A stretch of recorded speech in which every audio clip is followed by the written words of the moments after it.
this morning I bring before you Senate Joint Resolution 12, otherwise known as the Stop Government Growth Act. We're just under 4 months removed from a dramatic election here in the state of Missouri.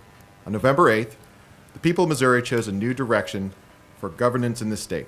They elected folks, myself included, to positions of public scrutiny, with those candidates having little to no elective experience.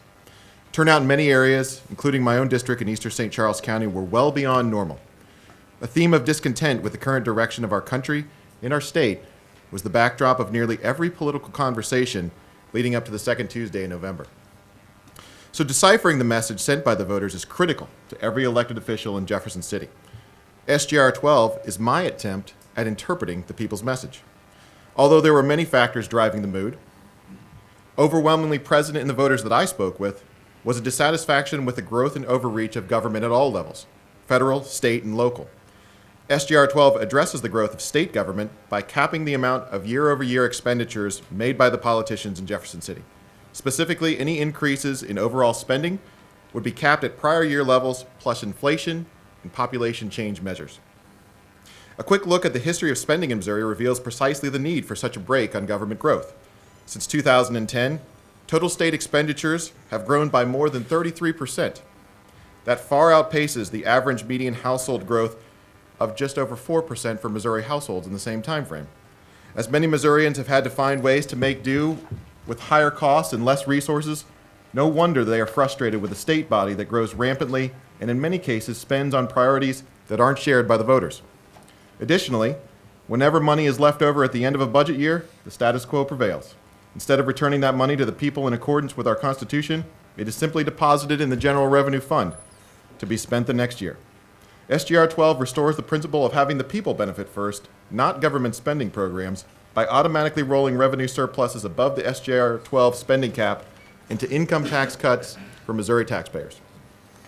At current levels of revenue growth, we could see a Missouri that has no income taxes for any Missouri worker in just under 20 years from implementation. Many have, and perhaps here will today, decry the idea of limiting the future growth of our state government. They will speak of an endless and insatiable need for more taxpayer money to go towards programs that in many cases are unstable and provide an inefficient benefit to our citizens. They champion the idea that the problems facing our state can be fixed with ever-increasing amounts of taxpayer sacrifice. To these, I would say this. First, we are spending more money at the state level today than we ever have in the history of the state of Missouri. In spite of the false narrative of withholds and budget cuts that are harming the state, the reality is that Missouri taxpayers have never given more of their treasure to support the budgets in Jefferson City. Today, Missouri is also now the fourth most dependent state in the union on the federal government to balance its budget. If the out-of-control spending habits of Washington, D.C. ever reach their inevitable conclusion of insolvency, a massive number of Missouri citizens who rely on state and federal benefits will be instantly and seriously harmed. The fix is to amend our Constitution by applying a limitation of what government can spend now and in the future. Providing a spending template that the people provide to Jefferson City, we can chart a sustainable course for government spending, provide tax relief to Missouri taxpayers by using future revenue growth to bring down income tax rates, and most importantly, follow the path that I believe voters set out on November 8th by pursuing policy that will lead to a more restrained, more limited state government.